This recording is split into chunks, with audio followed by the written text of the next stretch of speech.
Entre abril y diciembre de 1852, 19 esclavos varones desaparecieron de los registros domésticos de las familias más prominentes de Charleston. Los documentos oficiales indicaban que habían sido vendidos a plantaciones lejanas. Sin embargo, los manifiestos de envíos no mostraban rastro alguno de esas transferencias. Lo que ocultaban los libros de contabilidad de la ciudad era mucho más perturbador que simples errores administrativos. En los salones de las mansiones más grandiosas del Battery, detrás de puertas cerradas con llave y decoradas con papel pintado importado de Francia, 9 mujeres de las familias más antiguas de Carolina del Sur habían formado un pacto tan escandaloso que su descubrimiento obligaría a la legislatura estatal a reunirse en sesión de emergencia. Los hombres nunca fueron vendidos, nunca abandonaron Charleston, y lo que estas mujeres hicieron con ellos permanecería como el secreto mejor guardado de Carolina del Sur durante más de 8 décadas. Ahora, descendamos al perfumado abismo del Battery. La primavera de 1852 encontró a Charleston en el punto culminante de su prosperidad antebellum. La población de la ciudad había crecido hasta casi 35,000 almas. Sus almacenes de algodón se alineaban a lo largo del puerto como monumentos al rey del algodón y sus primos más fragantes, como el arroz y el índigo. El Battery se elevaba sobre el distrito comercial, un barrio de mansiones con columnas donde las familias más antiguas de Carolina del Sur mantenían sus residencias urbanas. Estas no eran las nuevas ricas del comercio del algodón, sino descendientes de la nobleza colonial, cuyas raíces en el suelo de Carolina precedían a la Revolución. Las mujeres que se reunían en estos hogares los miércoles y viernes por la tarde se presentaban como modelos de refinamiento sureño, organizaban campañas de caridad para los necesitados, arreglaban flores para la iglesia episcopal de San Miguel y mantenían los elaborados rituales sociales que separaban a la aristocracia de Carolina del Sur de la mera riqueza. Sus esposos servían en la legislatura estatal, gestionaban negocios de algodón y practicaban la abogacía. Sus hijas aprendían francés y violín. Sus hijos asistían al colegio de Charleston. Isabella Beaumont presidía este círculo social con la autoridad sutil del dinero antiguo. A los 45 años, había heredado la fortuna familiar del algodón tras la muerte de su padre, y la administraba con una astucia que sorprendía a la comunidad empresarial masculina de Charleston. Su esposo, Edward Beaumont, actuaba como juez de circuito, y pasaba gran parte de su tiempo viajando por los condados occidentales de Carolina del Sur. La mansión Beaumont en East Bay Street contaba con 14 habitaciones, un salón de música y alojamiento para 28 personas esclavizadas. Entre las asociadas más cercanas de Isabella se encontraba Victoria Sinclair, una prima lejana de una familia presidencial, cuyo esposo controlaba intereses en 4 almacenes de algodón. Luego estaba Sophia Harrington, descendiente de una de las familias fundadoras de Charlestown, que mantenía 3 propiedades en el Battery y una plantación de 1,500 acres en el condado de Beaufort. Amelia Thornton se había casado con riqueza bancaria, pero poseía un linaje que antecedía al matrimonio por 2 siglos. Su árbol genealógico se entrelazaba con todas las familias notables de Carolina del Sur. Desde 1670, estas mujeres comprendían el poder de maneras que sus esposos no captaban por completo. Mientras los hombres ejercían autoridad a través de la ley y el comercio, las mujeres sureñas de su clase controlaban mediante medios más sutiles. Gestionaban hogares con docenas de personas esclavizadas, resolvían disputas, dispensaban castigos y tomaban decisiones diarias que afectaban a decenas de vidas. Dentro de su esfera doméstica eran monarcas absolutas. Sin embargo, a principios de 1852, algo había cambiado en el delicado equilibrio de la sociedad del Battery. Quienes prestaban atención podrían haber notado que los salones de los miércoles por la tarde de Isabella Beaumont se habían vuelto más exclusivos. La lista de invitadas se había reducido de 22 mujeres a 9. Los sirvientes que atendían estas reuniones eran siempre los mismos y siempre varones. Las puertas del salón permanecían cerradas durante estos encuentros, algo inusual en una era en que las damas apropiadas mantenían las puertas abiertas para preservar su reputación. La comunidad negra de Charleston notó más. Los sirvientes domésticos murmuraban sobre peticiones extrañas de hombres convocados a mansiones donde no tenían tareas regulares. Las familias en los barrios bajos hablaban de esposos e hijos que desaparecían en las casas del Battery y regresaban transformados, silenciosos con la mirada fija en un punto distante como si temieran enfrentar una mirada directa. Elijah, un hombre de 33 años esclavizado por la familia Beaumont, había servido como asistente personal de Isabella desde la muerte de su padre. Medía 1.85 metros y tenía el porte de alguien que había recibido un trato mejor que la mayoría de los esclavizados, habiendo aprendido a leer a pesar de las leyes de Carolina del Sur que lo prohibían. Había crecido en el hogar Beaumont, con su madre sirviendo como niñera de la infancia de Isabella. Esta proximidad había creado una relación más compleja que la simple propiedad, una dinámica que Isabella había comenzado a explorar de formas que violaban todos los límites de su sociedad. En una tarde de miércoles a principios de abril, Isabella convocó a Elijah a su sala privada, un espacio que su esposo rara vez entraba. Lo que ocurrió en esa habitación, durante las horas siguientes establecería un patrón que se extendería por los hogares de élite del Battery como una fiebre en un barrio hacinado. La tarde del 10 de abril de 1852 comenzó con un clima inusual para principios de primavera. Un frente cálido había ascendido desde Georgia, elevando las temperaturas a los 25 grados centígrados y cubriendo Charleston con un aire húmedo más típico de julio. En la mansión Beaumont, Isabella había despedido a todos los sirvientes excepto a Elijah, enviándolos en mandados que los mantendrían ocupados por horas. Las cortinas de las ventanas estaban corridas a pesar del clima agradable, y ella había cerrado la puerta de su sala desde adentro. Lo que sucedió en esa habitación nunca se registró en los diarios meticulosos de Isabella, que documentaban cada visita social y gasto doméstico.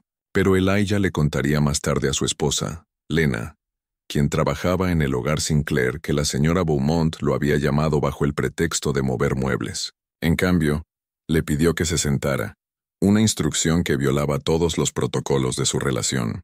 Le sirvió té, otra imposibilidad en la rígida jerarquía de un estado esclavista. Luego comenzó a hablar de soledad, de las ausencias constantes de su esposo, del peculiar aislamiento de una mujer casada con el deber en lugar de la compañía. Sus palabras empezaron como una confesión, pero se transformaron en algo más peligroso. Tocó su mano, le hizo preguntas sobre sus pensamientos, sus deseos, tratándolo durante esas horas extrañas como algo más que propiedad. Y luego hizo una petición que destrozó la arquitectura fundamental de su mundo. Elijah salió de esa habitación 3 horas después, con instrucciones de no contárselo a nadie, con la certeza de que la resistencia era imposible, y con el entendimiento de que las tardes de los miércoles ahora seguirían este nuevo patrón antinatural. Isabella emergió con un rubor en las mejillas y un brillo en los ojos que sus sirvientes regresados atribuyeron al calor inusual. En una semana, Isabella confió en Victoria Sinclair durante una visita matutina. Las dos mujeres habían sido amigas desde la infancia. Sus familias estaban aliadas a través de generaciones de matrimonios y acuerdos comerciales. Cualquiera que fuera lo que Isabella reveló en esa conversación, Victoria respondió no con horror, sino con curiosidad. Hizo preguntas, hizo cálculos. Se preguntó en voz alta si su propio hogar podría acomodar arreglos similares. 2 semanas después de la primera transgresión de Isabella, Victoria convocó al esposo de Lena, Marcus, a sus aposentos privados bajo el disfraz de reparar un pestillo suelto en la ventana. La ventana no necesitaba reparación. Para mayo, 7 mujeres más del círculo más íntimo del Battery habían adoptado la práctica. Las mujeres comenzaron a reunirse regularmente, aparentemente por su trabajo de caridad con el orfanato femenino de Charleston, pero sus conversaciones habían tomado un carácter diferente. Hablaban en lenguaje codificado sobre sus arreglos, comparando enfoques, discutiendo logística. Sophia Harrington reveló que había comenzado a rotar entre 4 hombres diferentes de su personal doméstico. Amelia Thornton confesó que prefería hombres en sus 30 tardíos, encontrándolos más vigorosos que los mayores, pero más disciplinados que los jóvenes. Lo que había comenzado como la transgresión privada de Isabella evolucionó en algo más organizado, más sistemático. Las mujeres desarrollaron protocolos, compartían a sus hombres esclavizados entre hogares, creando un horario rotativo que distribuía el riesgo de descubrimiento. Si un sirviente era convocado con demasiada frecuencia a los aposentos privados de una ama, podrían surgir sospechas. Pero si sus ausencias se atribuían a tareas legítimas entre hogares, el patrón se volvía más difícil de detectar. Para junio de 1852, las 9 mujeres habían establecido lo que llamaban, con ironía deliberada, la Hermandad de la Benevolencia. El nombre servía un doble propósito.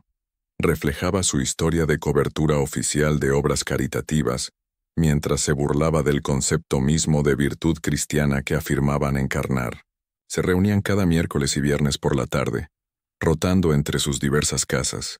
Las reuniones comenzaban con negocios caritativos reales, cartas escritas al orfanato o planes para eventos sociales de la iglesia, creando documentación de actividades legítimas. Pero una vez establecida esta fachada, comenzaba el verdadero propósito de sus encuentros. Las mujeres habían desarrollado un sistema de secreto tan elaborado que habría impresionado a los planificadores militares de Charleston. Cada mujer mantenía 2 conjuntos de libros domésticos, uno para la inspección de su esposo que mostraba gastos y actividades convencionales, y otro ledger oculto que rastreaba el horario real de sus arreglos. Empleaban a esclavas domésticas de confianza como vigías, posicionándolas en puntos estratégicos para vigilar retornos inesperados de esposos o visitantes sorpresa. Desarrollaron señales manuales y frases codificadas. Necesitaremos mantelería adicional. Significaba que una reunión estaba confirmada. Las gardenias requieren atención. Indicaba una cancelación por riesgo. Los hombres que convocaban no tenían elección en su participación. Elijah, Marcus y los demás existían en un estado de tormento psicológico profundo. Eran usados de maneras que los violaban tan completamente como cualquier violencia física. Sin embargo, no podían resistir sin invitar castigo o venta. Algunos tenían esposas, hijos, familias que sufrirían si se negaban o revelaban lo que ocurría. Estaban atrapados en una pesadilla creada por sus amas, forzados a participar en su propia explotación, mientras mantenían un silencio absoluto. A medida que la primavera cedía al verano, el arreglo comenzó a mostrar grietas en su fachada cuidadosamente construida. La primera señal vino de una dirección inesperada. Las mujeres esclavizadas del Battery. Lena había observado cómo su esposo se transformaba en esos meses. Marcus siempre había sido fuerte, orgulloso a pesar de su esclavitud. Un hombre que mantenía su dignidad a través de pequeñas resistencias y rechazos silenciosos. Pero después de que Victoria Sinclair comenzara a convocarlo a sus aposentos privados, algo en su interior se había quebrado. Dejó de mirarla a los ojos. Se estremecía cuando ella lo tocaba. Por las noches, yacía rígido a su lado, y ella podía oír cómo su respiración se entrecortaba como si estuviera tragando gritos. Ella no estaba sola en notar estos cambios. En las cocinas y lavanderías del Battery, las mujeres esclavizadas recolectaban información como soldados en reconocimiento. Comparaban notas sobre qué hombres eran convocados, con qué frecuencia, bajo qué pretextos. Notaban que estos hombres eran siempre los más jóvenes, fuertes y apuestos. Observaban los rostros sonrojados de sus amas después de estas reuniones privadas, la satisfacción particular en sus expresiones. Las mujeres comprendieron lo que ocurría mucho antes de que cualquier persona blanca en Charleston lo sospechara, y enfrentaron una elección imposible: exponer el abuso y arriesgar que sus familias fueran destrozadas por ventas y castigos, o permanecer en silencio y ver cómo sus esposos, hermanos e hijos eran usados de maneras que degradaban a todos los involucrados. Miriam, esclavizada por Sophia Harrington, decidió actuar. Tenía 55 años. Había criado a Sophia desde la infancia y ejercía la peculiar autoridad que a veces se concedía a las mujeres esclavizadas que habían amamantado a sus dueños como bebés. A principios de julio, confrontó a Sophia directamente, eligiendo un momento en que las dos estaban solas en el comedor del desayuno. «Señora Sophia», dijo Miriam, su voz firme a pesar del enorme riesgo que tomaba, «necesito hablarle claro sobre lo que ha estado pasando en esta casa». Sophia dejó su taza de té con cuidado deliberado. «¿Te olvidas de tu lugar, Miriam?» «No, señora. Estoy recordando el mío, recordando que la crié, que he sido leal a esta familia por 39 años. Y le digo que lo que usted y esas otras damas están haciendo va a traer la ruina sobre todas nuestras cabezas». El silencio que siguió se extendió por casi 2 minutos. El rostro de Sophia palideció, Luego se enrojeció profundamente. Cuando finalmente habló, su voz temblaba de furia y miedo. Nunca volverás a hablar de esto con nadie. ¿Me entiendes? Entiendo que el pecado encuentra su camino a la luz, no importa cuán profundo lo entierre, respondió Miriam. Entiendo que no puede hacer esto a estos hombres sin que corrompa todo lo que toca. Sofía se levantó abruptamente, su silla raspando contra el piso de madera. Sal de aquí. Y si valoras la seguridad de tu hija, nunca mencionarás este tema de nuevo. La amenaza era explícita. La hija de Miriam, de solo 15 años, trabajaba en la cocina de los Harrington. Sofía le recordaba cuán fácilmente esa hija podía ser vendida al sur, enviada a los campos de algodón donde la expectativa de vida rara vez superaba los 12 años. Miriam dejó el comedor con la cabeza alta. Pero la advertencia de Sofía cumplió su propósito. Miriam no hablaría de ello de nuevo, al menos no con nadie blanco, pero sí habló con las otras mujeres. Y juntas comenzaron a estrategizar. Si no podían detener el abuso directamente, tal vez podrían crear suficiente disrupción para que continuarlo fuera demasiado peligroso. Pequeños actos de sabotaje comenzaron a plagar los 9 hogares. Sábanas desaparecían. Comidas se sobresalaban. Mensajes no se entregaban. Nada tan dramático como para merecer castigo severo, pero suficiente para crear fricción y hacer que el funcionamiento suave de estos hogares fuera menos confiable. La hermandad notó, pero malinterpretó estas disrupciones. Creían que sus trabajadores esclavizados simplemente se estaban volviendo perezosos, demasiado cómodos en sus posiciones. Esta interpretación llevó a una disciplina aumentada, lo que solo profundizó el resentimiento y expandió la campaña cuidadosa de resistencia.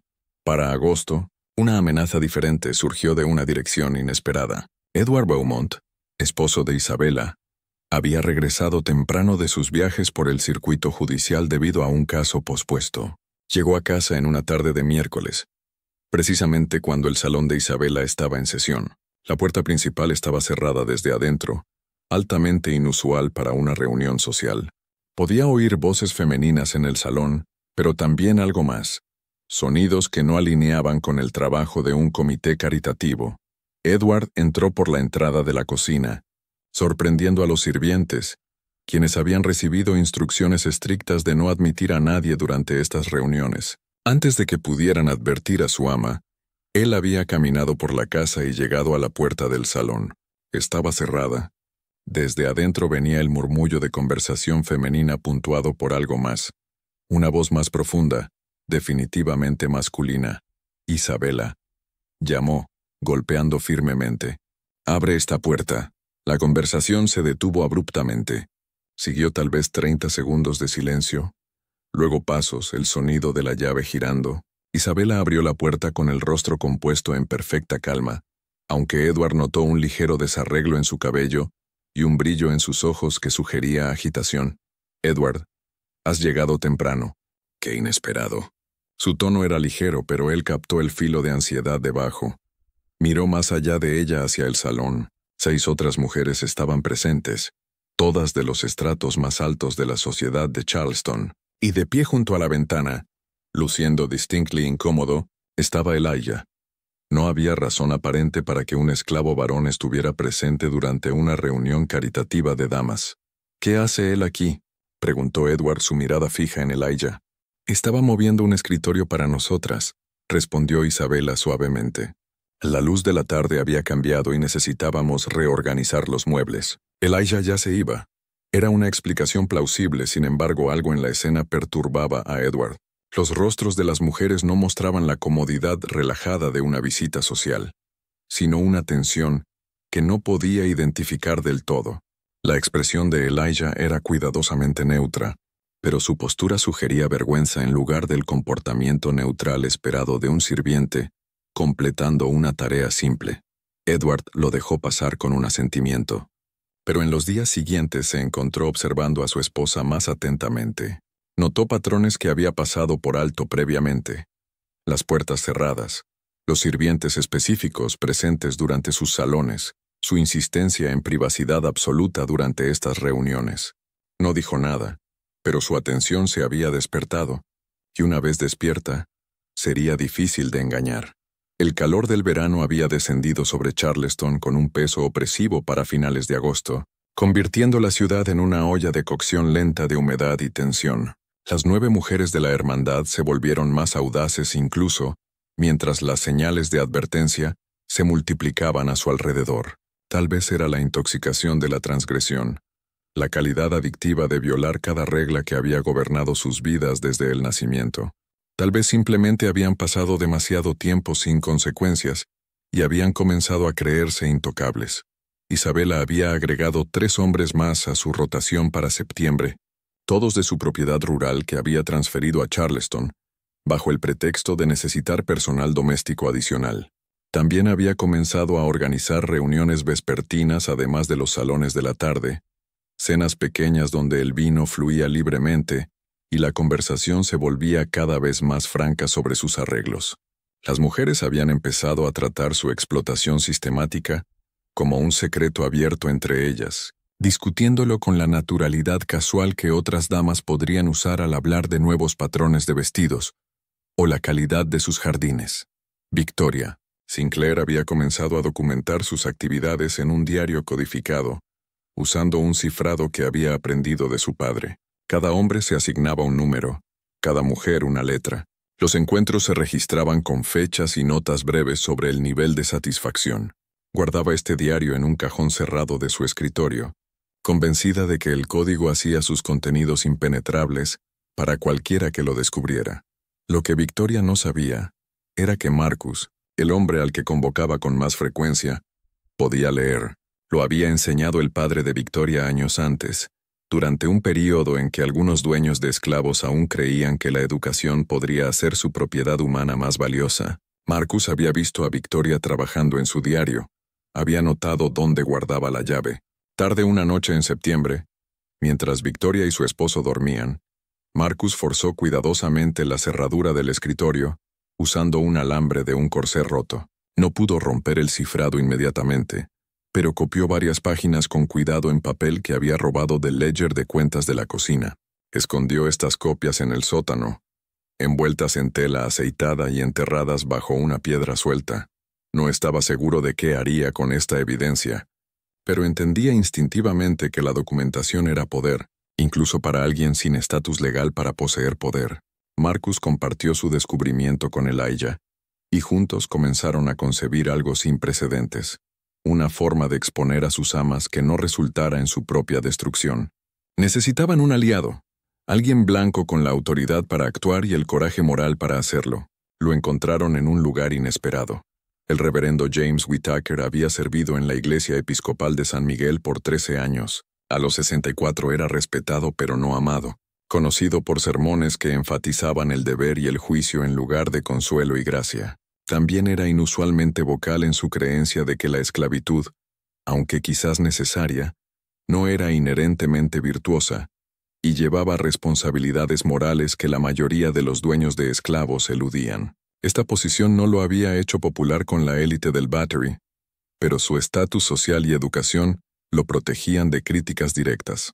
La madre de Elijah, Clara, trabajaba en la iglesia como limpiadora. Había conocido al reverendo Whittaker desde su llegada a Charleston, y ocasionalmente había hablado con él sobre asuntos de fe y moralidad.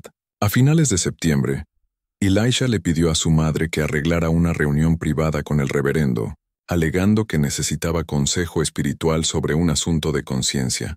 La reunión tuvo lugar en la pequeña biblioteca de la iglesia, en una tarde cuando no había servicios programados. Elijah nunca había estado tan asustado en su vida. Estaba a punto de acusar a algunas de las mujeres más poderosas de Charleston de una transgresión moral profunda. Si Whittaker no le creía, o peor, si le creía pero elegía proteger a las mujeres en lugar de perseguir justicia, Elijah probablemente sería vendido al sur antes de que terminara la semana. Pero Elijah había juzgado bien a su hombre. Mientras describía lo que ocurría, eligiendo sus palabras con cuidado para transmitir el abuso sin detalles explícitos, vio el rostro de Whittaker transformarse de escepticismo a horror y luego a furia fría. Cuando Elijah terminó de hablar, el reverendo se sentó en silencio por varios minutos, sus manos aferrando los brazos de su silla tan fuertemente que sus nudillos se pusieron blancos. «Estas son acusaciones serias», dijo finalmente Whittaker. «Lo sé, Pero hay documentación, señor. Evidencia escrita guardada por la señora Sinclair. Y hay testigos si se les puede convencer de hablar. Toda persona esclavizada en esos 9 hogares sabe lo que ha estado pasando. Whitaker se levantó y caminó hacia la ventana, mirando las mansiones del Battery silueteadas contra el cielo vespertino. ¿Entiendes lo que me estás pidiendo? Acusar a estas mujeres sería sacudir la sociedad de Charleston hasta sus cimientos. Estaría desafiando a algunas de las familias más poderosas de Carolina del Sur. Lo entiendo, señor. También entiendo que lo que están haciendo es malvado, y que el mal prospera cuando los hombres buenos eligen la comodidad sobre la verdad. El reverendo se volvió para enfrentar a Elijah, y en sus ojos había un brillo feroz e intransigente. Necesitaré la evidencia escrita. ¿Puedes obtenerla sin ser atrapado? Sí, señor. Creo que puedo. Entonces hazlo. Tráemela aquí en 4 días. Y Elijah. Whitaker hizo una pausa. Quiero que sepas que te creo y actuaré en esto sin importar el costo personal. Algunos pecados son demasiado profundos para ignorarlos. Los siguientes 4 días pasaron en una tensión exquisita. Marcus y Elijah esperaron una tarde cuando el hogar Sinclair estuviera ocupado con una cena social, cuando Victoria estaría distraída por horas y no podría revisar sus aposentos privados. En la tarde del 4 de octubre, mientras los invitados llegaban y los sirvientes se apresuraban en sus deberes, Marcus se escabulló escaleras arriba. Sus manos temblaban mientras forzaba la cerradura del escritorio de nuevo. El diario estaba exactamente donde Victoria lo guardaba. Lo removió con cuidado, envolviéndolo en una toalla de cocina que había traído para ese propósito. Colocó un libro de tamaño y peso similar en el cajón para que, si Victoria verificaba, sintiera la resistencia y el peso esperados al abrirlo. Luego descendió por las escaleras de servicio y le entregó el diario a Elijah, quien esperaba en el jardín. Elijah corrió por las calles vespertinas hasta la iglesia de San Miguel. El reverendo Whitaker lo esperaba en la biblioteca, y juntos se sentaron bajo la luz de la lámpara y comenzaron a decodificar el cifrado de Victoria. Era más simple de lo que Victoria había imaginado. Un código de sustitución básico que se dio al análisis paciente. En 2 horas, habían traducido suficientes páginas para confirmar todo lo que Elijah había descrito. Las entradas del diario eran explícitas y condenatorias. Victoria había registrado nombres, fechas y detalles con el cuidado meticuloso de alguien, sin miedo a ser descubierta. Incluso había asignado calificaciones, puntuaciones numéricas para el desempeño de cada hombre. Leyendo estas páginas, el rostro de Whitaker se volvió cada vez más rígido por el disgusto. «Esto es suficiente», dijo finalmente. «Más que suficiente. Llevaré esto al obispo Caldwell mañana. Tendrá que convocar una indagación eclesiástica, y de allí esto llegará a las autoridades civiles. ¿Y qué nos pasará a nosotros?», preguntó Elijah. «¿A los hombres que fuimos usados de esta manera?». Whitaker lo miró con genuina tristeza. «No lo sé. Ojalá pudiera prometerte protección, pero la verdad es que la ley de Carolina del Sur te ve como propiedad, no como víctimas. Las mujeres enfrentarán ruina social y posiblemente cargos criminales, pero ustedes enfrentarán las consecuencias de las elecciones de sus amos. Es profundamente injusto, pero es el mundo en que vivimos. Sabemos el riesgo, señor, pero esto tiene que terminar. No solo por nosotros, sino por cualquiera más que pueda sufrir de esta manera en el futuro». Whitaker asintió lentamente. «Devuelve el diario a donde lo encontraste. No les des advertencia de lo que viene. ¿Puedes hacerlo sin ser atrapado?». «Puedo intentarlo, señor». Elijah corrió de vuelta a la casa donde la cena social aún estaba en progreso. Le devolvió el diario a Marcus, quien había estado esperando en pánico creciente. Marcus ascendió las escaleras de nuevo. Reemplazó el diario en el escritorio y volvió a cerrar el cajón. Todo el robo había durado menos de 3 horas, y hasta donde sabía cualquiera en el hogar, nada inusual había ocurrido. Pero a la mañana siguiente, el reverendo Whitaker viajó a la casa del obispo Henry Caldwell, el obispo episcopal de Carolina del Sur y una de las figuras religiosas más influyentes del estado. Whitaker llevó consigo notas detalladas del diario de Victoria, incluyendo fechas específicas, nombres y descripciones que no podían ser descartadas como calumnia o confusión. El obispo Caldwell había servido como obispo por 20 años. Tenía 75 años. Era severo en su manera y profundamente conservador en sus vistas sociales. Creía que la esclavitud era ordenada por Dios como medio para llevar la civilización cristiana a una raza inferior, una vista compartida por la mayoría de los carolinianos blancos de su clase. Pero también creía que con la propiedad venía una pesada responsabilidad moral, y que los dueños de esclavos que abusaban de su posición responderían al juicio divino. Mientras Whittaker exponía la evidencia, la expresión del obispo Caldwell pasó por etapas de incredulidad, shock y furia. Cuando Whittaker terminó, el obispo se sentó en silencio por varios minutos, su edad repentinamente visible en el hundimiento de sus hombros y la pesadez de su respiración. Si esto es cierto, dijo finalmente, representa una corrupción moral tan profunda que apenas puedo comprenderla. Estas son mujeres que he conocido por décadas, mujeres que se sientan en mi iglesia cada domingo y profesan virtud cristiana. Es cierto, su gracia. He visto la evidencia escrita, he hablado con testigos. Entonces no tenemos elección sino actuar. Pero James, ¿entiendes lo que esto desatará? Esto no es simplemente un asunto de pecado individual. Expondrá podredumbre en el corazón del orden social de Charleston. Sugerirá que las mismas mujeres en las que confiamos para mantener estándares morales, criar niños y gestionar hogares son capaces de un mal profundo. Lo entiendo. Pero la alternativa es permitir que esto continúe, volviéndonos cómplices a través de nuestro silencio. El obispo Caldwell se levantó y caminó hacia su ventana, contemplando la luz matutina en las calles de Charleston. Convoca una indagación privada. Selecciona 6 hombres de carácter impecable, hombres sin lazos familiares con las mujeres acusadas. Presidiré los procedimientos yo mismo. Escucharemos la evidencia, entrevistaremos a los testigos y determinaremos la verdad de este asunto. Si estas acusaciones resultan precisas, entregaremos nuestros hallazgos a las autoridades civiles. Que Dios tenga misericordia de todos nosotros. La indagación se convocó en absoluto secreto el 12 de octubre en una habitación privada de la iglesia de San Miguel. Los 6 hombres que el obispo Caldwell seleccionó eran todos líderes comunitarios respetados, pero ninguno del círculo más íntimo del Battery. Incluían a un comerciante, un médico, un abogado, un dueño de plantación del condado de Colleton, un profesor del colegio de Charleston y un banquero de Beaufort. Todos habían jurado confidencialidad y entendían que investigaban asuntos de sensibilidad extraordinaria. La indagación comenzó con el reverendo Whittaker, presentando su evidencia y explicando cómo había llegado a su atención. Los miembros del panel escucharon con shock creciente mientras describía el sistema que las 9 mujeres habían establecido. Luego presentó sus transcripciones del diario de Victoria, leyendo pasajes seleccionados en voz alta. La naturaleza explícita de las entradas no dejó dudas sobre lo ocurrido. A continuación vinieron los testigos. Elijah testificó primero, describiendo en lenguaje cuidadoso y contenido lo que Isabella Beaumont le había impuesto. Su dignidad frente a tal violación conmovió a varios miembros del panel hasta la emoción visible.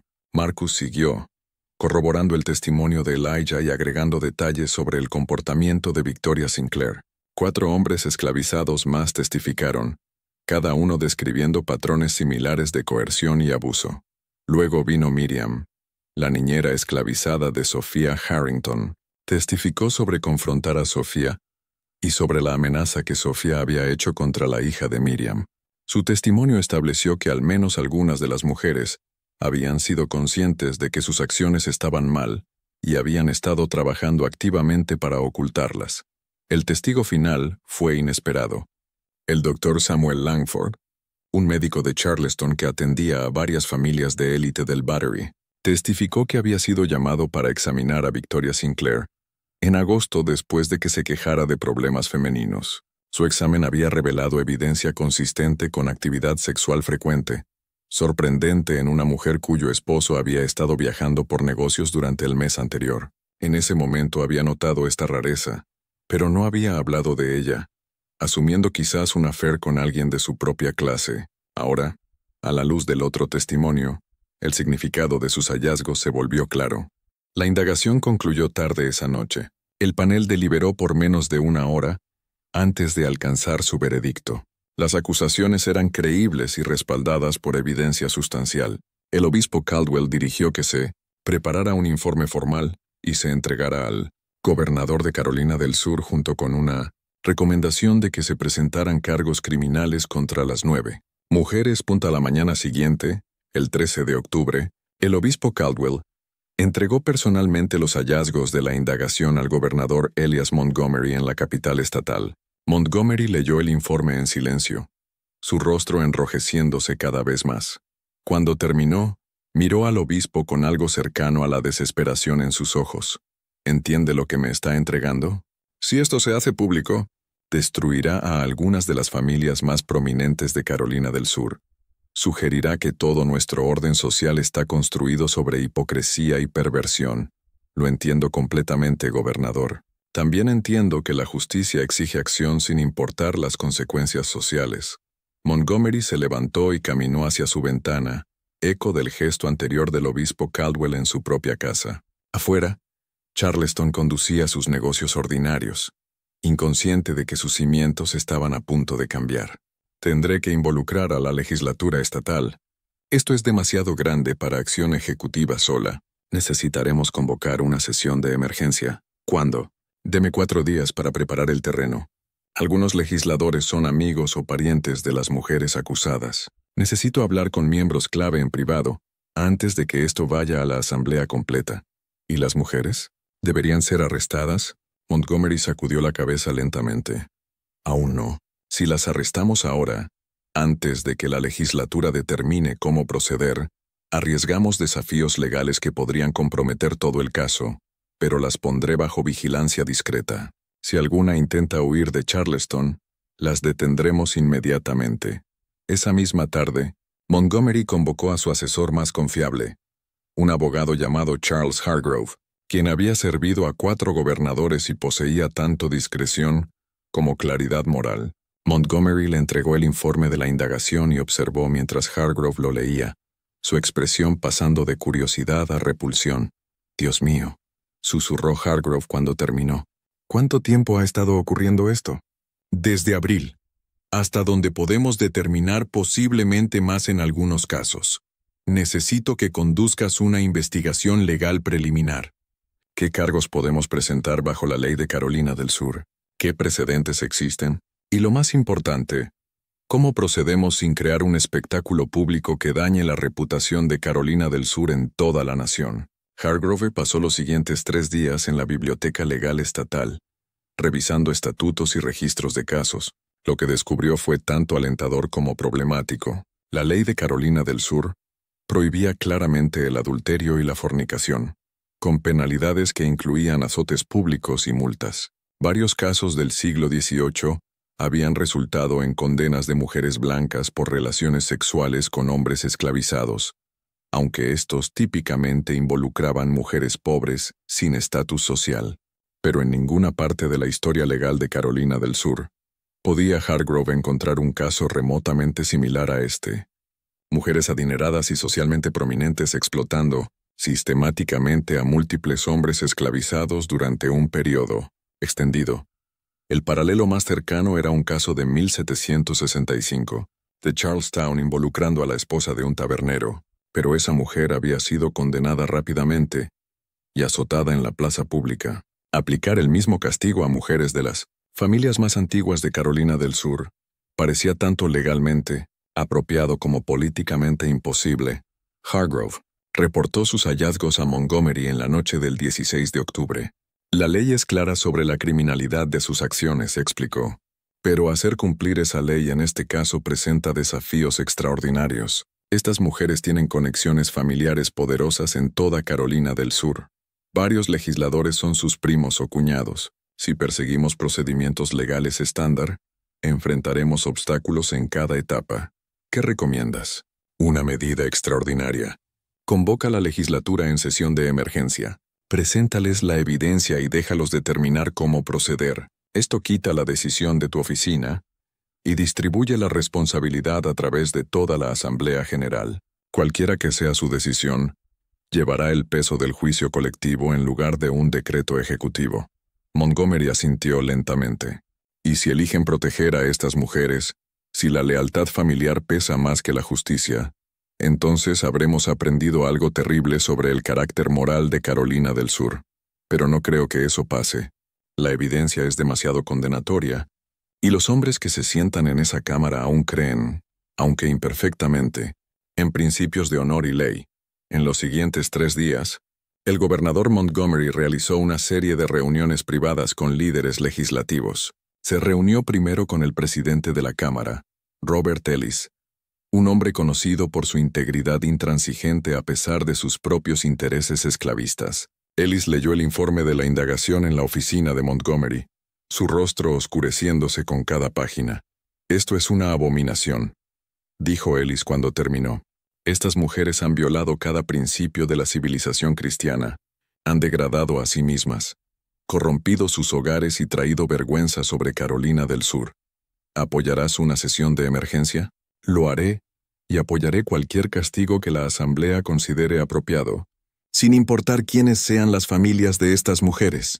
Montgomery se reunió después con senadores clave, con presidentes de comités, con líderes de varias facciones legislativas. La respuesta fue universalmente de shock, aunque algunos expresaron más preocupación por el escándalo que por la justicia. El senador George Harlan, cuya esposa era pariente distante de Victoria Sinclair, argumentó vehementemente por manejar el asunto en silencio, quizás a través de procedimientos civiles que evitaran la exposición pública. «Si esto se conoce», insistió Harlan, «proporcionará munición a cada periódico abolicionista en el norte. Usarán esto para argumentar que la esclavitud corrompe a todos los que toca, que la sociedad sureña es moralmente quebrada. Debemos considerar la reputación de Carolina del Sur». La respuesta de Montgomery fue aguda. «La reputación de Carolina del Sur no se construye ocultando el mal, senador. Se construye abordando el mal cuando lo descubrimos. Nos tendría protegiendo a estas mujeres simplemente porque su exposición podría resultar inconveniente». Para la noche del 16 de octubre, Montgomery había asegurado suficiente apoyo para convocar la sesión de emergencia. Redactó la convocatoria oficial, citando asuntos de urgente preocupación moral y legal que requerían atención legislativa inmediata. La sesión se convocaría a la mañana siguiente a las 9:00, y la asistencia era obligatoria para todos los miembros de ambas cámaras. Mientras tanto, en el Battery, las 9 mujeres habían comenzado a sentir que algo andaba terriblemente mal. Isabella Beaumont notó hombres extraños vigilando su casa, hombres que no hacían esfuerzo por acercarse, pero que parecían documentar a todos los que entraban o salían. Cuando envió a Elijah a indagar en el mercado sobre suministros domésticos, él regresó con noticias de que hombres similares estaban posicionados cerca de las casas de las otras mujeres. Isabella llamó inmediatamente a una reunión de emergencia de la hermandad, enviando mensajes codificados a través de sus sirvientes más confiables. Las mujeres se reunieron en la casa de Sophia Harrington esa noche, su confianza usual reemplazada por energía nerviosa. «Nos están vigilando», anunció Isabella sin preámbulos. «A todas nosotras». «¿Alguien sabe?» Victoria Sinclair palideció. «Eso es imposible. Hemos sido tan cuidadosas. Nadie fuera de nuestro grupo sabe sobre nuestro arreglo». «Alguien sabe. La pregunta es quién y qué planean hacer con ese conocimiento». Amelia Thornton se levantó abruptamente, sus manos temblando. «Deberíamos dejar Charleston esta noche antes de que lo que sea que venga llegue». «¿Y a dónde ir?», demandó Sofía. «Si huimos, confirmamos culpa. Debemos quedarnos y presentar un frente unido. Cualquier acusación que se haga, la negamos absolutamente. Es nuestra palabra contra la de esclavos. Y la ley de Carolina del Sur es clara sobre qué testimonio importa». Isabella no estaba tan segura. La ley de Carolina del Sur también es clara sobre el adulterio. Si alguien tiene evidencia real, no solo testimonio, nuestro estatus social podría no protegernos. ¿Qué evidencia podrían tener?, preguntó Victoria. «No hemos dejado registros escritos, ninguna documentación de ningún tipo». Incluso mientras lo decía, sintió una sensación fría en el estómago. Una duda repentina sobre la seguridad de su diario codificado. Las mujeres debatieron durante la noche, pero no llegaron a un consenso. Algunas querían huir, otras quedarse y luchar, otras buscar ayuda de sus poderosas conexiones familiares. Se separaron cerca de la medianoche con un plan para reconvocar al día siguiente, inconscientes de que para entonces sus destinos ya estarían sellados. El 17 de octubre, la sesión legislativa de emergencia se convocó a puertas cerradas. Solo se permitía la asistencia de miembros de la Asamblea General, ningún prensa ni observadores públicos. El gobernador Montgomery tomó su posición al frente de la Cámara y esperó el silencio. Cuando finalmente habló, su voz llevaba el peso de un profundo arrepentimiento. Caballeros, los he llamado aquí hoy para abordar un asunto de tal importancia moral grave que apenas puedo encontrar palabras adecuadas para su descripción. Lo que estoy a punto de presentar los choqueará, ofenderá sus sensibilidades y desafiará su comprensión de la sociedad que hemos construido aquí en Carolina del Sur. Pero les pido que escuchen con mentes abiertas y recuerden que la justicia, por dolorosa que sea, debe ser nuestro principio guía. Luego presentó el informe de la indagación, leyendo porciones seleccionadas en voz alta y distribuyendo copias a legisladores clave. La Cámara cayó en un silencio atónito, mientras el alcance completo del escándalo se hacía claro. Cuando Montgomery terminó, abrió el piso para preguntas y debate. El senador Thomas Bond, un hombre de 74 años que había conocido a algunas de las mujeres acusadas desde su infancia, se levantó primero. Su voz temblaba de emoción. Gobernador Montgomery, estas son hijas de las familias más respetadas de Carolina del Sur, mujeres que he conocido personalmente por décadas. ¿Estamos absolutamente seguros de estas acusaciones? La evidencia es abrumadora, senador. Documentación escrita, múltiples testimonios de testigos, incluso evidencia médica. El panel de indagación consistió en 6 hombres de carácter impecable, que revisaron todo cuidadosamente. Su conclusión fue unánime. El delegado William Carver se levantó después. ¿Qué hay de los hombres esclavizados que testificaron? ¿Cómo sabemos que dicen la verdad? ¿Podrían tener motivaciones para calumniar a sus amas? Montgomery había anticipado esta pregunta. ¿Qué motivación posible tendrían? Salir adelante los expuso a un riesgo enorme. Enfrentaron potencial venta, separación de sus familias o peor. No ganaron nada de este testimonio excepto la posibilidad de que el abuso terminara. El debate continuó por horas, volviéndose cada vez más acalorado. Hombres se levantaron y condenaron a las mujeres en lenguaje de furia bíblica. Otros las defendieron, argumentando que los verdaderos villanos eran los hombres esclavizados que de alguna manera habían seducido a sus amas. Varios legisladores con conexiones familiares directas a las mujeres acusadas se recusaron de los procedimientos, sus rostros grises de vergüenza y furia. El delegado Henry Duval entregó quizás el discurso más poderoso de la sesión. Era un hombre más joven, de solo 36 años, conocido por su agudeza legal y seriedad moral. Se levantó cerca del medio del debate y habló sin notas, su voz clara y firme. Caballeros, entiendo el impulso de proteger a estas mujeres. Son nuestras vecinas, nuestras familiares, mujeres que hemos sido criados para ver como paragones de virtud. Pero eso es precisamente porque este asunto es tan serio.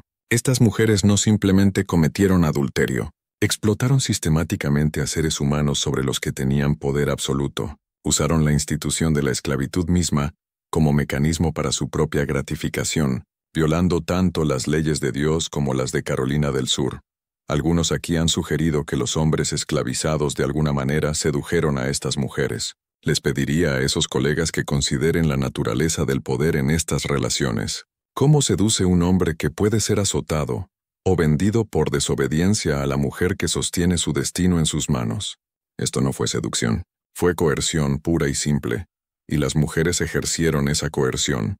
A menudo se nos dice que la esclavitud es una institución civilizadora, que trae cristianismo y orden a una raza inferior. ¿Cómo podemos mantener ese argumento, mientras simultáneamente argumentamos que hombres esclavizados corrompieron a sus puras amas blancas? O estos hombres son inferiores e incapaces de tal corrupción, o son iguales a nosotros en su capacidad para agencia moral. No podemos tenerlo de ambas maneras. Propongo que enfrentemos este asunto con la honestidad que demanda. Estas mujeres cometieron crímenes graves, violaron sus votos matrimoniales, corrompieron sus hogares y trajeron desgracia sobre Carolina del Sur. La ley proporciona remedios para tales crímenes, y debemos aplicar esos remedios sin importar el estatus social de las ofensoras. Hacer lo contrario es admitir que tenemos una ley para los poderosos y otra para todos los demás. El discurso de Duval cambió el tono del debate. Varios legisladores que habían estado vacilando ahora hablaban a favor de la persecución, pero la pregunta permanecía: ¿qué forma debería tomar esa persecución? La asamblea debatió varias opciones a lo largo de la tarde y hasta la noche. La persecución criminal bajo estatutos de adulterio requeriría juicios públicos, que inevitablemente se convertirían en espectáculos cubiertos por periódicos en toda la nación. Algunos legisladores argumentaron que esto era necesario, que la justicia requería transparencia total. Otros insistieron en que dañaría irreparablemente la reputación de Carolina del Sur y proporcionaría propaganda para abolicionistas.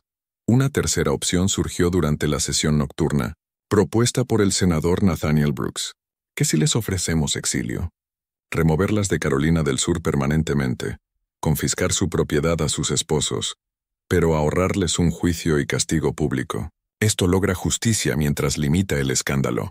La propuesta encendió un debate inmediato. Algunos la veían como demasiado lenient, permitiendo a mujeres adineradas escapar consecuencias que mujeres pobres enfrentarían sin cuestionamiento. Otros la veían como equilibrada apropiadamente, castigando severamente a las mujeres mientras protegía a Carolina del Sur de humillación nacional. El delegado Duval se levantó de nuevo. Entiendo el atractivo de este compromiso, pero debo preguntar, ¿estamos creando precedente de que los adinerados pueden comprar su salida de la persecución criminal? ¿Qué mensaje envía eso? El senador Brooks respondió pensativamente. No les estamos permitiendo comprar nada. Estamos confiscando su propiedad y desterrándolas de su tierra natal para siempre. Para mujeres de su clase, eso es un castigo quizás más severo que un azote público. Pierden todo, sus hogares, sus familias, sus posiciones sociales, sus identidades mismas como carolinianas, y Carolina del Sur se ahorra el espectáculo de poner a sus mujeres más prominentes en juicio por crímenes sexuales. El debate continuó pasada la medianoche, finalmente llegando a una votación cerca de las 2:00 de la mañana del 18 de octubre. La medida pasó por un margen estrecho. Las mujeres serían acusadas bajo los estatutos de adulterio de Carolina del Sur, pero se les ofrecería la opción de exilio permanente en lugar de juicio criminal. Si aceptaban el exilio, forfeitarían toda propiedad a sus esposos, acordarían nunca regresar a Carolina del Sur, bajo pena de imprisonment, y aceptarían estrictos acuerdos de no divulgación, prohibiéndoles hablar públicamente sobre el caso. Una segunda votación abordó a los hombres esclavizados que habían testificado. Después de un debate prolongado, la asamblea votó por comprarlos de sus dueños a valor de mercado justo y otorgarles libertad condicional. Se les requeriría dejar Carolina del Sur dentro de 45 días y enfrentarían reesclavitud si alguna vez regresaban. Era una solución imperfecta, una que reconocía a los hombres como víctimas mientras, simultáneamente los trataba como amenazas al orden social que necesitaban ser removidas. De Carolina del Sur la votación final concernía a los registros mismos. El informe de la indagación, las transcripciones del debate legislativo y todos los documentos relacionados serían sellados en los archivos estatales por 80 años, no para ser abiertos antes de 1932. Esta provisión pasó con apoyo abrumador, ya que incluso legisladores que habían empujado por castigo más duro, reconocían el valor de limitar el conocimiento público del escándalo. El 18 de octubre, antes del amanecer, funcionarios llegaron a los 9 hogares para informar a las mujeres de los cargos en su contra y los términos de su exilio.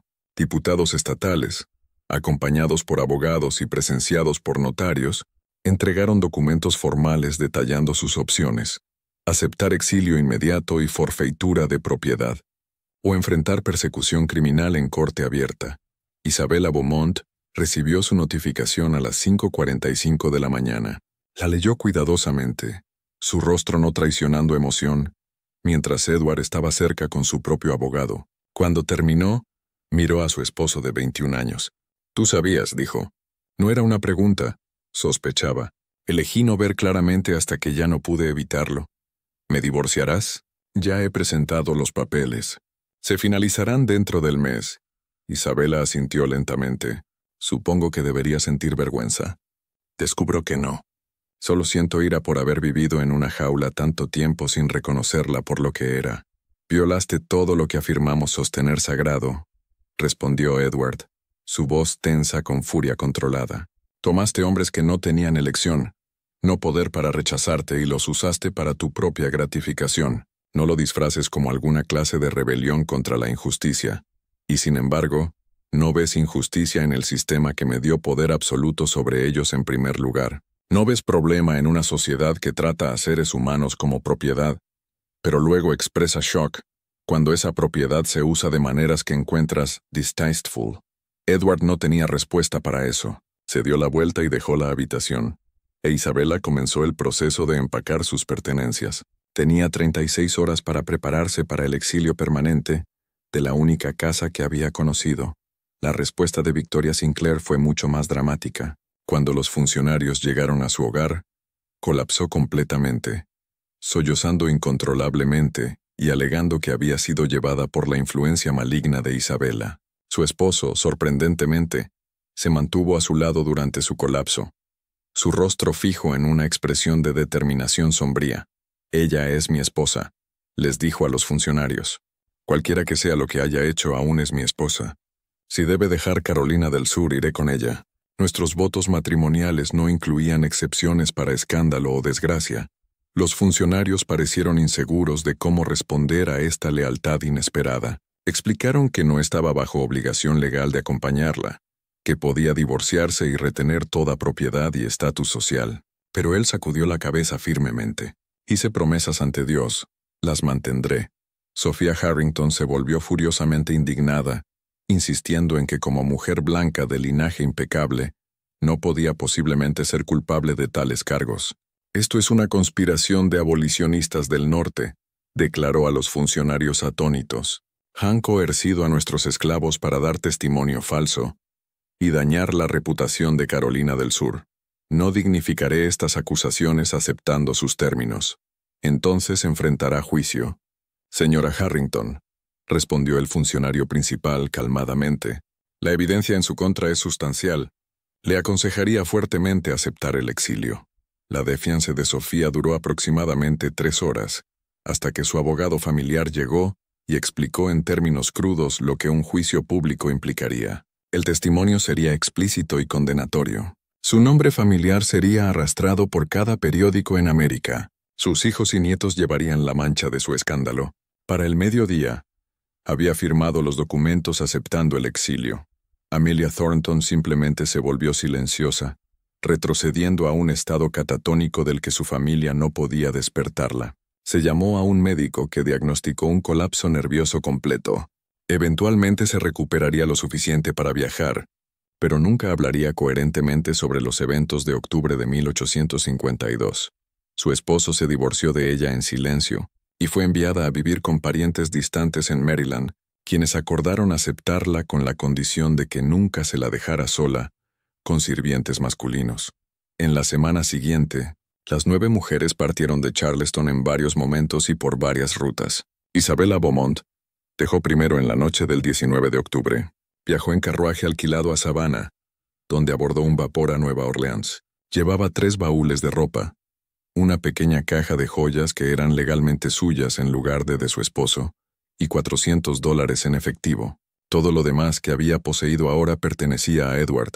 Mientras su carruaje rodaba por las calles oscurecidas de Charleston, miró atrás una vez a la ciudad de su nacimiento. Las mansiones del Battery se silueteaban contra el cielo nocturno, sus ventanas iluminadas con luz de lámparas, familias reuniéndose para cenas vespertinas, en habitaciones donde ella nunca sería bienvenida de nuevo. No sintió lágrimas, ni arrepentimiento, solo una claridad fría sobre lo que había sido su vida y lo que podría convertirse. Victoria Sinclair y su esposo leal partieron 3 días después, viajando norte a Boston. Antes de irse, Victoria pidió ver a Marcus una última vez.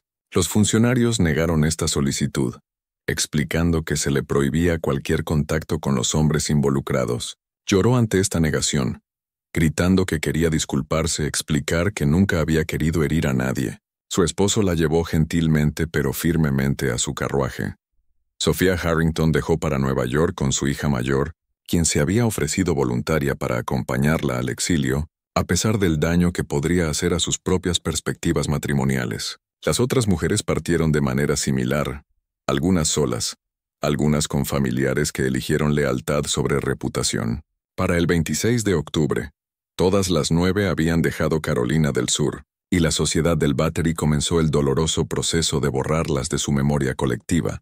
Mientras tanto, Elijah, Marcus y los otros hombres que habían testificado recibieron sus papeles de libertad condicional el 22 de octubre. El documento era breve, impreso en papelería oficial estatal y firmado por el gobernador Montgomery mismo. Declaraba simplemente que habían sido manumitidos por el estado de Carolina del Sur como compensación por su testimonio en un asunto de importancia estatal, y que se les requería a partir de Carolina del Sur para el 6 de diciembre. Elijah leyó sus papeles 4 veces, incapaz de creer del todo lo que representaban. Libertad era una palabra que había oído toda su vida, pero nunca esperado experimentar. Pero era libertad con limitaciones agudas. Nunca podría regresar a Carolina del Sur, nunca ver la tumba de su madre una vez que muriera, nunca caminar por las calles de la única ciudad que había conocido. Reunió a su esposa y madre y explicó lo que había pasado, mostrándoles los papeles con manos que temblaban ligeramente. Su madre, Clara, lloró en silencio. Tenía 63 años y había sido esclavizada toda su vida. La idea de libertad a su edad era tanto exhilarante como aterradora. ¿A dónde iremos?, preguntó su esposa. Al norte, quizás Filadelfia o Nueva York. Algún lugar con una gran comunidad de personas negras libres, donde podamos encontrar trabajo y construir una vida. ¿Y qué les decimos a la gente? ¿Cómo explicamos cómo obtuvimos la libertad? Elijah miró sus papeles de libertad de nuevo. Les decimos la verdad, que testificamos en un asunto legal y Carolina del Sur eligió liberarnos. No necesitamos explicar sobre qué testificamos. Antes de dejar Charleston, Elijah regresó a la iglesia de San Miguel una última vez. Encontró al reverendo Whittaker en la pequeña biblioteca donde se habían encontrado por primera vez, donde Elijah había tomado el enorme riesgo de acusar a algunas de las mujeres más poderosas de Charleston. «Vaina a agradecerle, señor», dijo Elijah, «por creerme, por actuar cuando podría haber elegido mirar para otro lado». Whittaker se levantó y apretó la mano de Elijah fuertemente. «Lamento no poder haber hecho más. Lamento que las leyes de Carolina del Sur no pudieran ofrecerte justicia real. Solo esta media medida de libertad con exilio adjunto. Es más de lo que tenía derecho a esperar. Es más de lo que la mayoría de las personas esclavizadas verán jamás. Me dio algo que nunca pensé que tendría. ¿Qué harás en Filadelfia? Encontrar trabajo. Construir una vida. Intentar olvidar lo que pasó en esa casa en East Bay Street». Whittaker asintió lentamente. «Espero que puedas olvidar. Pero también espero que algún día, cuando la esclavitud finalmente termine, la gente recuerde lo que soportaste. No por venganza, sino por comprensión, para que generaciones futuras puedan captar cuán completamente este sistema corrompió a todos los que tocó». Elijah dejó Charleston el 8 de noviembre, viajando en carreta alquilada con su esposa y madre. Llegaron a Filadelfia 13 días después, llegando con casi nada de dinero y sin conexiones en la ciudad. Pero Elijah era hábil como carpintero, y encontró trabajo en una semana. Alquiló una pequeña casa en el distrito donde se concentraban las personas negras libres, y lentamente, dolorosamente, comenzó a construir una nueva vida. Nunca habló públicamente sobre lo que le había pasado en Charleston, pero lo escribió. En un diario que mantuvo escondido en su taller, documentó todo: la primera convocatoria de Isabella Beaumont, el abuso sistemático que siguió, el horror creciente al darse cuenta de que otros hombres experimentaban la misma explotación, la decisión aterradora de acercarse al reverendo Whittaker, la indagación, la sesión legislativa a la que no se le permitió asistir, y finalmente los papeles de libertad que lo enviaron al exilio. Marcus fue a Boston, estableciéndose en la creciente comunidad negra en el norte de la ciudad. A diferencia de Elijah, sí habló sobre su experiencia, aunque nunca usando su nombre real o identificando a las mujeres específicamente. Se involucró en el movimiento abolicionista, asistiendo a reuniones y ocasionalmente dando testimonio sobre las realidades de la esclavitud. Sus cuentas de ser explotado por su ama proporcionaron munición poderosa para argumentos abolicionistas de que la esclavitud corrompía a todos los que tocaba, blancos y negros por igual. En una reunión anti-esclavitud en 1856, Marcus habló a una multitud de casi 300 personas. Les dicen que la esclavitud es una institución civilizadora, dijo, su voz carring a través del salón abarrotado. Les dicen que beneficia tanto al amo como al esclavo, que trae cristianismo y orden a una raza inferior. Pero puedo decirles de mi propia experiencia que la esclavitud no es nada más que corrupción. Corrompe al esclavizado quitándole autonomía y dignidad, y corrompe al esclavizador dándole poder absoluto sobre otros seres humanos. Poder absoluto sin control o balance, sin responsabilidad o restricción, y ese poder será abusado. No puede ser de otra manera. Los otros hombres se dispersaron por el norte, algunos a Filadelfia, otros a Boston, Nueva York o incluso Canadá. Algunos intentaron construir vidas normales encontrando trabajo, formando familias e intentando olvidar Charleston. Otros no pudieron escapar los recuerdos y vivieron vidas atormentadas, rotas por lo que se les había hecho.